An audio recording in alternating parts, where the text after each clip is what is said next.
હેઠો સાફ કરવો જ પડે. આજ નહીં તો કાલનું કારણ કાંઈ કોઈ પણ વાહન આવે તો હેઠો અહીં રહી જવું તો અહીંથી નીકળી જવું. ત્યારે ફોન કરે પોતપોતાના હેઠા સાફ કરવાનું કહે કાંઈ સુધીમાં કામ પૂરું થાય. સંપૂર્ણ મોબાઈલ લાઈક હાલો આ તમારો હેઠો કાલ સુધીમાં સાફ કરી નાખજો.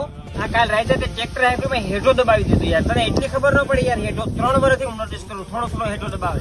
ભાઈઓમાં કવાડી લઈએ કે સારું લાગે યાર. મને હેઠા સાફ કરવાનું પહેલેથી શું પેલા હું હેઠા સાફ કરવાનો છું 700 રૂપિયા દાડી. હા આ તાલા બારી ને ગમે મૂકી દે. કોઈને છે ને કામ તો કરવા જ નથી. ખાલી ખુરશીમાં બેસીને વાતો કરવી હોય ને તો બધા હોશિયારના દીકરા છે. તું છે ને એક કામ કર વિડીયો ઉતારવાનું બંધ કર. ઘેરથી બાકા લેતા એટલે હેઠામાં જ્યાં ડવડું પડ્યું હોય ને બારી નાખ્યું.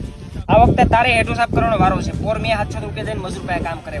બધાને કામ હોય ભાઈ કોઈ નગરું ન હોય. આગળ તો જો યાર પડે આગળ આખું કે ટ્રેક્ટર દબાવી દીધો હેઠો.